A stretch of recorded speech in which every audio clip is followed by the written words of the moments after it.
There's a moment you don't forget, no matter how much time passes. For me, it was the way my dad looked at me while I was breaking down at my mother's funeral. Not a look of sympathy, not even disappointment.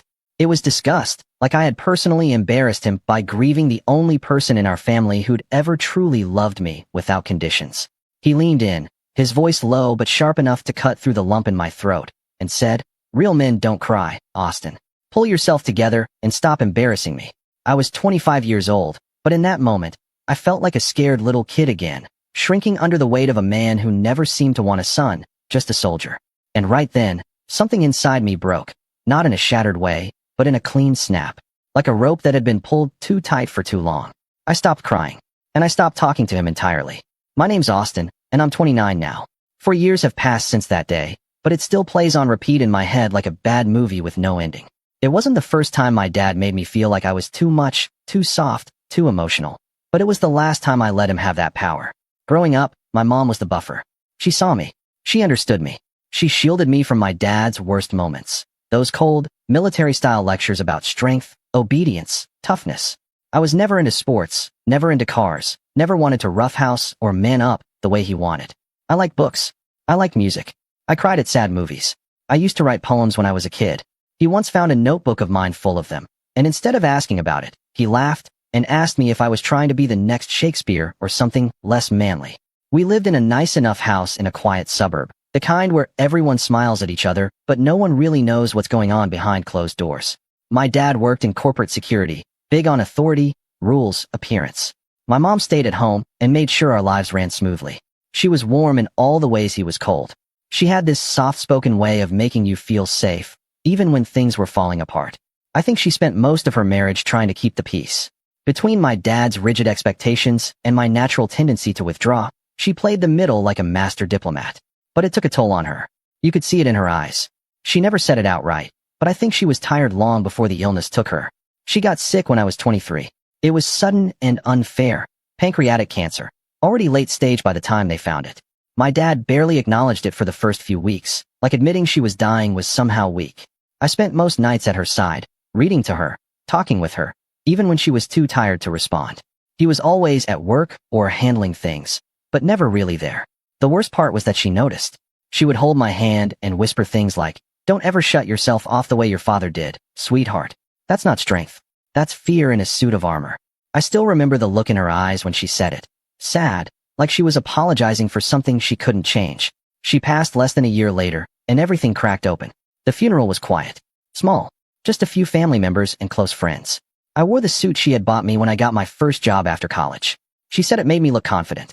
I was trying to hold it together, I really was. But when they lowered her casket into the ground, it was like my body gave up. My knees buckled and I sobbed. Loud, raw, ugly sobbing. And that's when my father snapped. That's when he told me to stop embarrassing him. Like grief was a performance, and I was doing it wrong. After that, I didn't say another word to him.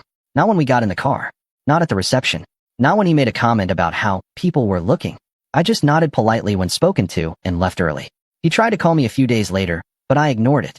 I didn't have the energy to be the son he wanted anymore.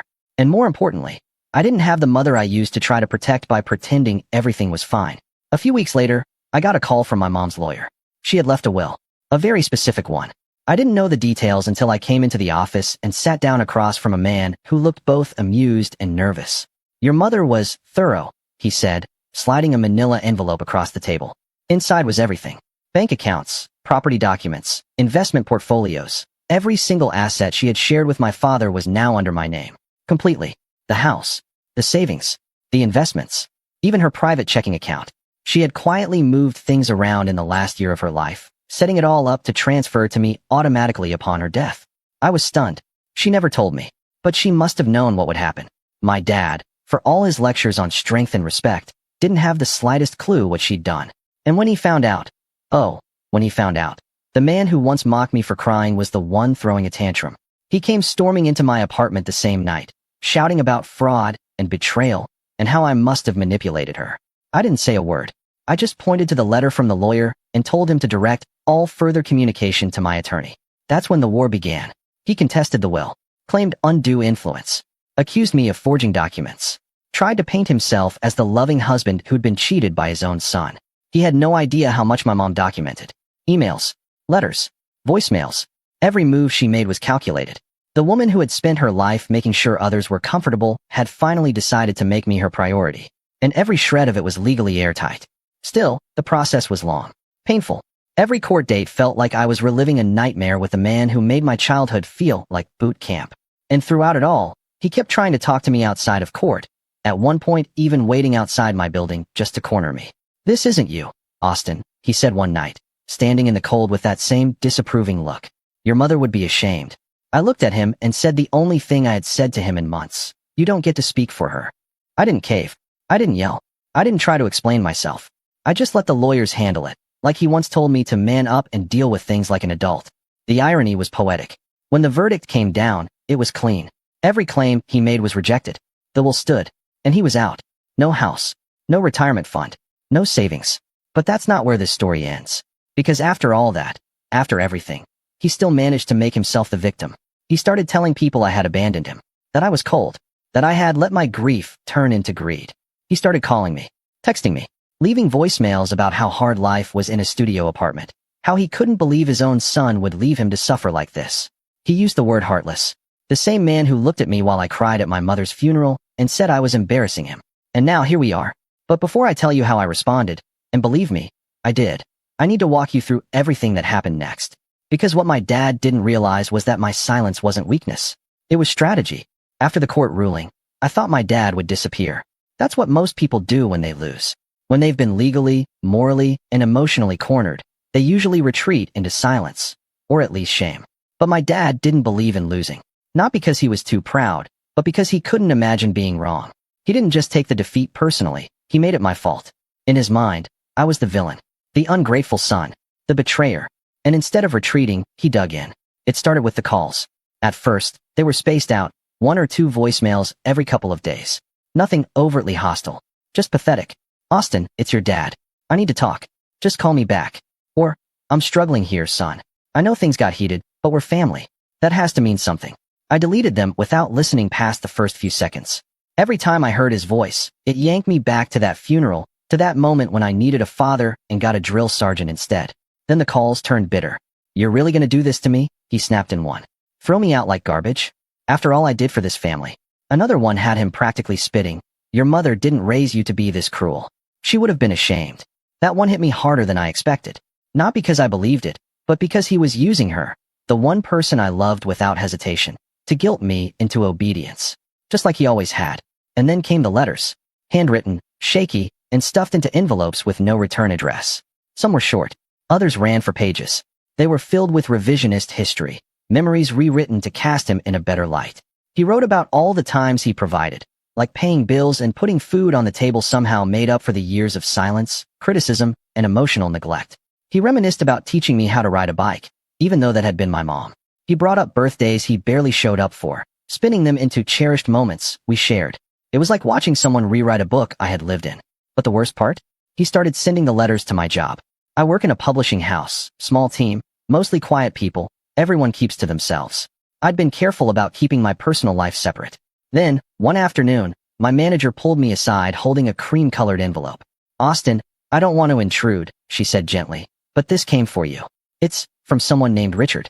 Is that your father?" I finished, throat dry. She nodded slowly and handed it over without pressing. I opened it at my desk and immediately regretted it. This one wasn't sad or nostalgic. It was venomous, accusing me of ruining his life, of stealing what was rightfully his. He blamed me for being alone, for being broke, for being forgotten. He said he was ashamed to call me his son, and that if my mother saw what I'd become, she would disown me herself. I went straight to HR after that, and had a formal block put in place. They flagged his name, and from that point on, any mail from him was redirected to a secure holding bin that I could choose to collect, or not. I never did. You'd think that would be the end. That once his words stopped reaching me, he'd finally give up. But if I've learned anything about my father, it's that silence isn't surrender. It's strategy, just like mine.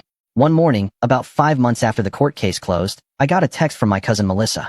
We weren't super close, but she was always kind to me growing up. "Hey Austin," she wrote, "sorry to bother you. But your dad showed up at Grandma's house yesterday, said he needed help. Is everything okay?" I froze. Grandma's house. My dad hated going there. He always said his mother was too soft, that she was the reason his brothers turned out weak. And now he was there, playing the victim? I called her that evening. My grandma's voice still had that frail warmth I remembered from childhood. "Austin, sweetheart. Your father came by. He looked so tired. So worn down." "Did he say why?" I asked carefully. She hesitated. "He said you froze him out. That you manipulated your mother and took everything. That he's living in a one-room apartment now and can barely afford groceries." I exhaled slowly. "Did he also mention contesting Mom's will? Calling me heartless? Trying to sue me?" "No," she said, and I could hear the disappointment in her tone. "Not at me, at him. He left that part out." I explained everything. The court. The letters. The guilt trips. The way he tried to weaponize her memory against me. She listened silently, then sighed. "I'm sorry, sweetheart. I believed him. I shouldn't have, but I did." He looked so lost. I understood why she felt that way. My dad was good at performing pain, just never at processing it. It was the one emotion he could show without feeling vulnerable, because to him, suffering was masculine. Grief wasn't. Regret wasn't. Apology definitely wasn't. After that, I started hearing little things from relatives.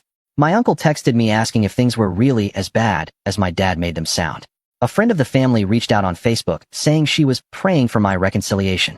It became clear that he was on a mission, a campaign to rehabilitate his image and smear mine in the process. But then he crossed a line. One night, I got home from work and found a business card slipped under my door. It wasn't from my dad. It was from a private investigator. My stomach dropped. I called the number on the card, heart pounding, and asked what it was about. "Mr. Winters?" the voice asked. "Yes. This is just a courtesy call. I was hired to gather some background information. Nothing invasive. Just lifestyle, income verification, basic intel. Strictly legal. Just wanted to give you a heads up." "Who hired you?" I asked, already knowing the answer. "Richard Winters." I hung up. I didn't sleep that night. My dad was digging into my life, trying to prove something. Maybe he thought he could find a loophole, some way to take me back to court. Maybe he wanted to intimidate me. Or maybe, most likely, he was trying to gather ammunition to shame me again, to play the martyr even harder. The next day, I called my lawyer. We filed a cease and desist. Sent directly to his building, certified mail. We never got a response. But the PI never came back, and no more cards showed up under my door. I took that as a win. For now. But it didn't stop the spiral. A month later, I was at the grocery store when I saw him. He looked thinner, angrier. Eyes sunken, jaw tight. He was pushing a half-empty cart of cheap canned goods and frozen dinners. I turned to leave the aisle, but he spotted me. "Austin," he said, loud enough for heads to turn. I froze. He stepped closer. "You just gonna pretend I don't exist?" I kept my voice low. "You need to walk away." I needed help, he hissed. But all you did was lawyer up and slam the door. I looked at him. Really looked at him. This man who used to tower over me like a storm cloud. Who once called me soft for crying, weak for feeling, pathetic for asking for affection. Now he stood there, hunched and hollow, and still, blaming me. "You remember Mom's funeral?" I asked quietly. He blinked. I was crying. "Because I loved her. Because I lost her. And you called me embarrassing. That was the last thing you ever said to me before you started fighting for her money." His jaw worked. "You were." "Don't," I snapped. "Don't you dare say I was too emotional or dramatic or whatever other garbage you used to control me with. You made your choice that day, and now, I've made mine." People were staring now, but I didn't care. For once, I didn't feel small in front of him. I felt done. He opened his mouth again, but I walked away. And that should have been the final breaking point. The moment we both moved on. But it wasn't. I didn't think one encounter at a grocery store could shake me like that. But it did. Something about seeing my father like that, hollow, resentful, still clinging to the same broken narrative, reopened an old wound I didn't realize was still bleeding. I went home that night and sat on the edge of my bed for what felt like hours, staring at the floor with my coat still on. The silence in my apartment was heavy. Not peaceful. Just heavy. Like the air itself was pressing down on me. I kept thinking about what he said. "You just gonna pretend I don't exist?" And the thing is, I wanted to pretend. I wanted to erase every memory, every reprimand, every moment of quiet disapproval that shaped me into someone who flinched at compliments and second-guessed every good thing that came into his life. But I couldn't. Pretending he didn't exist meant pretending I didn't come from him. And no matter how much I hated it, I did. That realization broke me. Not in a loud, dramatic way, but in the kind of way where you start moving through your days like a ghost. I stopped returning texts. Skipped lunch with my coworkers. Let dishes pile up in the sink until I was drinking out of mason jars and eating with plastic forks. I missed a meeting at work, just forgot it entirely, and my manager, Sarah, pulled me aside after. She was kind about it, but direct. "Austin, whatever's going on, you don't have to carry it alone. But you do need to talk to someone." I nodded. Promised I'd think about it. That night, I opened a new browser tab and typed grief counseling near me, before closing it again. And again. And again. It took 2 more weeks before I actually clicked a link. I ended up finding a therapist named Jordan who specialized in complicated grief and family trauma. His website had a quote on the homepage that said, "Sometimes the most painful stories are the ones we tell ourselves." That stuck with me. So I booked a session. Walking into that office the first time felt like walking into a courtroom where I was both the defendant and the witness. I didn't know where to start. I talked about my mom, then my dad, then my silence, then my rage. I talked about that moment at the funeral, the grocery store, the letters, the court, the weight of it all. Jordan didn't interrupt, didn't nod too much. He just listened. At the end of the session, he said, "You've been grieving 2 losses at once. Your mother's death and the father you never really had." That hit me harder than I expected. Because it was true. And that acknowledgement, that permission to grieve something that technically wasn't gone, opened a door I didn't realize had been locked. Over the next few months, I kept going. Weekly at first, then bi-weekly. We talked about boundaries, identity, self-worth. We dug into memories I hadn't revisited in years. The birthday I spent alone in my room after my dad said I was too old for all that fuss. The college graduation he missed because he had a security conference. The night I got my first job offer, and he told me I should have aimed higher. These weren't violent moments. They were quiet erasures. And those leave the deepest bruises. Therapy wasn't a magic wand. It didn't fix everything.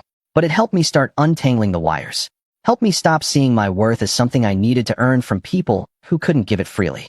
Around that time, things at work started shifting too. Sarah pulled me into her office one morning with an unreadable expression. "So," she said, "we've been watching your submissions, your edits, your pitches, and we're impressed. The kind of impressed that comes with opportunity." I blinked. "Opportunity?" She smiled. "We're launching a new imprint, focused on memoirs and personal storytelling. Stuff that hits emotional cores. You've got a knack for it, Austin. We want you to lead the editorial team." I just stared at her. "Are you serious?" "Dead serious. Think about it. Let me know by the end of the week." I said yes the next day, and something about that, being trusted, chosen, seen, felt like a turning point. I started dressing a little sharper. Not for anyone else, but because it made me stand taller. I reconnected with old friends. Went on a couple of dates. One of them didn't go anywhere, but the other, her name was Celine, turned into something steady. We met at a local author reading, both reached for the same paperback at the merch table. She was funny, sharp, asked good questions.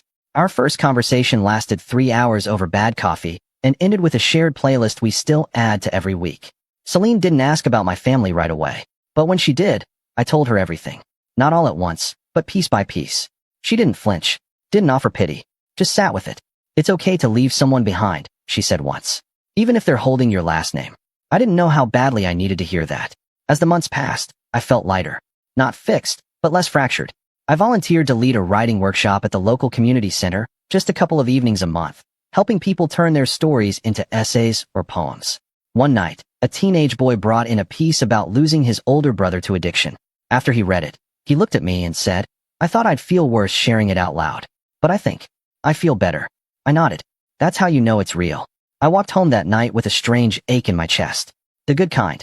The kind that says maybe I've survived something.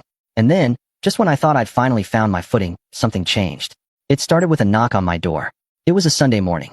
I was making pancakes, half dancing to the music playing off my phone. Celine was still in bed, wrapped up in my hoodie. The knock was soft, hesitant. I opened the door and found a woman in a blazer holding a thick envelope. "Mr. Winters?" I nodded slowly. "I'm with the legal office representing the late Margaret L. Winters. We've been trying to reach you by phone. Your number must have changed." My heart skipped. "Grandma." The woman handed me the envelope and offered a polite nod. "She passed away peacefully 2 weeks ago. Her will names you as the primary heir." I just stared at her. I didn't even know she was sick. She wasn't. It was her heart. Sudden. I thanked her. Closed the door. Sat down. My hands were shaking. Celine emerged from the hallway, rubbing her eyes. "Everything okay?" "My grandma died," I whispered. "And she left me something." Inside the envelope was a letter, in her familiar handwriting. It was short. "Austin, my boy, I'm sorry for believing him. I see things more clearly now. This is my way of making sure you know that I did love you. Not just as my grandson, but as the best of what this family could have been." Attached was the revised will. Everything. The house. Her savings. The personal heirlooms. The land she still owned out in the countryside. All of it, left to me. My heart broke in two. And then it hardened. Because I knew exactly who was not going to take this news well. And I was right. 3 days later, I got the first voicemail in nearly a year. "You selfish, conniving brat. I just found out what your grandmother did. Are you proud of yourself? First your mother, now my own mother? You took them both from me. And now you've got your claws in everything. Do you even hear yourself? How heartless are you? The second voicemail came an hour later. I need that house, Austin. You know I do. You already took everything else. Don't make this worse than it has to be. And just like that, the calm I had built, my quiet little life with its healing rituals and new beginnings, started to ripple. But this time, I wasn't the same Austin he remembered. I wasn't 25 and broken. I wasn't soft in the way he used to twist like a knife. I had learned how to grieve, how to speak, how to draw lines and build something behind them. I had learned how to be a man on my own terms. And I wasn't going to let him rewrite the story again. The thing about grief is that it teaches you patience. When you lose someone you love, not just to death, but to betrayal, to neglect, to erosion over years, you learn how to sit with silence, how to hold your breath and wait. That's what I did when the voicemail started again. I didn't respond. I didn't block him. I just listened. Each message gave me more information than he realized, his desperation, his delusion, and most importantly, his lack of control. And that was something new. My father had always controlled the story. He narrated my life in his voice for so long that I forgot I had one of my own. But now I had the pen. The morning after I got the second voicemail, the one where he demanded my grandmother's house, I sat down at my desk, opened my laptop, and began making calls. The will had already been filed with the county. My name was on the deed. The house, the land, the assets, legally, all mine. But I wasn't interested in just keeping what he wanted. That wasn't enough anymore. I didn't want him to lose by accident. I wanted him to feel it. Step 1 was gathering information. I called Jordan, my therapist, asked if he could recommend someone who handled estate law from a strategic standpoint, not just defensive. He gave me the name of a woman named Evelyn Marks. She doesn't suffer fools, he said. If you want to play chess, she's already thinking 5 moves ahead. That was exactly what I needed. I met Evelyn the next day in a small office that smelled like leather and lavender. She wore tailored suits and red-framed glasses, and the moment I explained the situation, she gave a small, approving nod. So, she said, folding her hands, you don't want to just win. You want to finish him. I hesitated. That sounds cruel. No, she said. That sounds like clarity. We began with a full review of the assets my grandmother had left. The house was old but well-maintained, valued at just under $800,000 thanks to its location. The land, zoned for potential development. The savings were modest, but her investments had matured significantly. All in, it was over $1 million in liquid and real estate value. And my father knew it. Evelyn leaned back in her chair, eyes sharp. You could just sit on it. Or sell. But if you're looking for a longer play, I have an idea. I leaned forward. What if we don't just deny him access, she said. What if we turn the property into something better, something public, something meaningful, something with your name on it? I blinked. Like a business? Or a foundation? Or a retreat center? Or even a writer's residency, given your background? Something that makes it impossible for him to ever reclaim space in that house. Something that honors the woman who left it to you, and everything he ignored. That night, I couldn't sleep. My mind kept turning over the idea. A writer's residency. A place where people could come, free of charge, to heal and write and grow. A place for the quiet kids. The bookworms. The misfits who were told they were too emotional. My mother would have loved it. My grandmother? Even more. I talked it over with Celine. We were sitting on the couch, half watching a documentary while she traced patterns on the back of my hand with her fingertips. Wouldn't that be rubbing it in? I asked. She looked at me. Austin, he wants that house so he can rewrite his narrative. So he can say the world didn't beat him. That you didn't beat him. So yeah, maybe it is rubbing it in, but it's also rewriting the truth in your own ink. I smiled. You always say the right thing. I just say the true thing.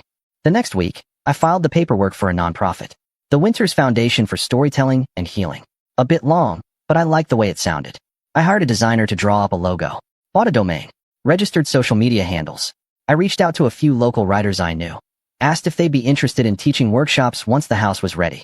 The outpouring was immediate. Turns out, I wasn't the only one who needed a place like this. Meanwhile, Evelyn kept digging. She found out my father had been evicted from his apartment 2 months earlier. The place he was living in now, rented under the table from a friend, no lease, no stability. His credit score had tanked after the legal fees from contesting my mom's will. He had no retirement plan, no car. He was using prepaid phones to avoid collections. The image he was projecting, of the wrong patriarch barely getting by, was accurate. But what made it unbearable to him was the audience. See, his pride only worked when there was someone to impress. And now, the family was shrinking around him. My grandma was gone. His sister, my Aunt Liz, had cut ties after he tried to borrow money last Christmas. Even Melissa, my cousin, told me he stopped answering her calls when she refused to co-sign a loan. He was running out of options. Which is why, When he showed up at the open house we hosted for the foundation, I wasn't surprised. I had invited friends, writers, supporters, even Sarah, my manager. The house was cleaned, the porch repainted, the interior lightly restored. Nothing flashy, just warm, welcoming.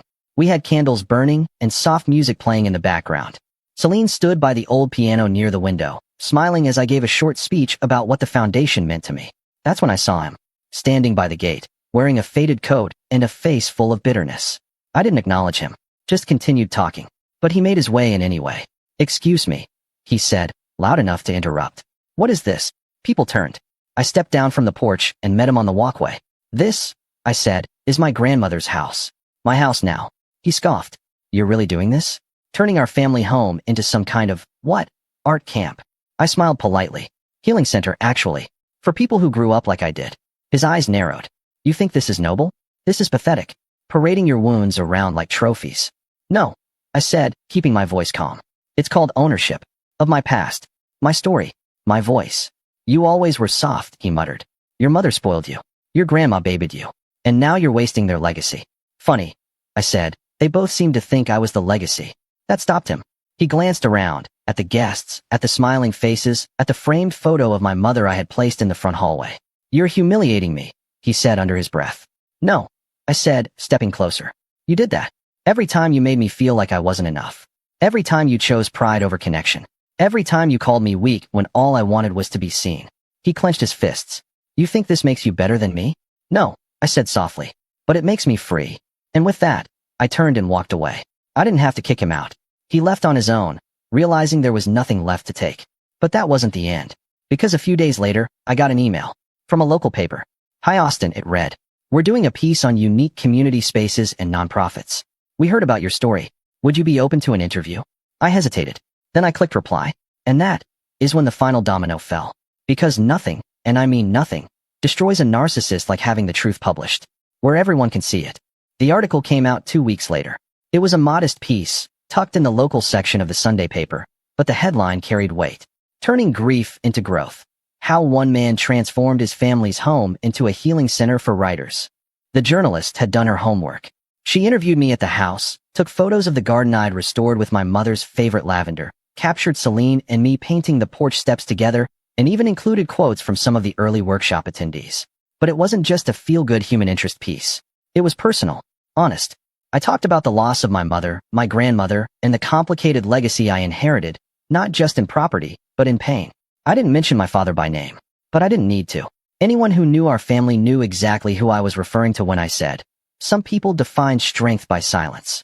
I used to believe that too. But real strength is learning how to speak when you've spent your whole life being told not to. I hadn't expected much fallout. A few texts, maybe another angry voicemail. But what happened instead was poetic. It started with a phone call from Evelyn.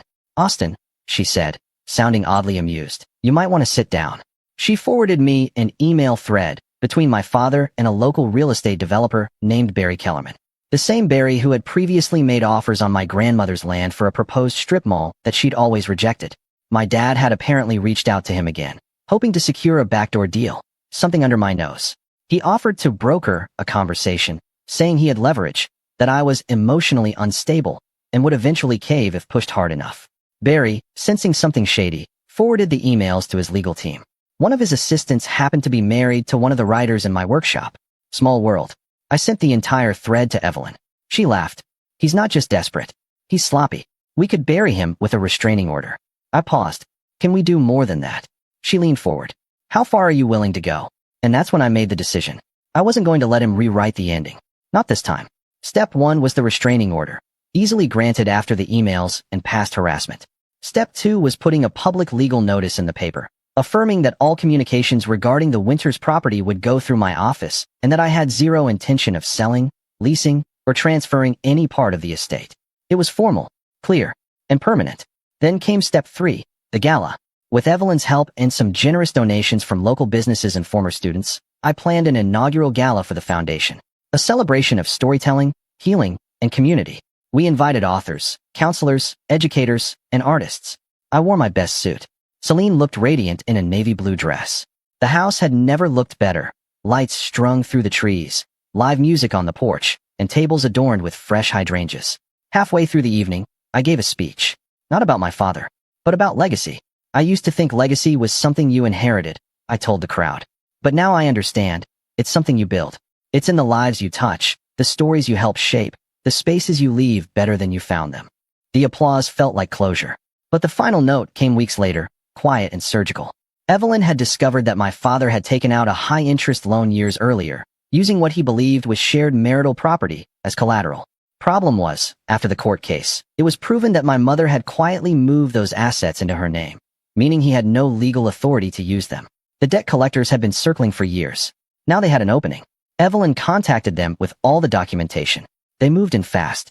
Within a month, my father's last remaining assets, what little he had managed to scrape together, were seized to cover the outstanding debt. His bank accounts were frozen. His name was blacklisted from multiple lenders. And the friend who had been renting him a room kicked him out after learning my dad had used his name to try and open a new credit line. That was the final straw.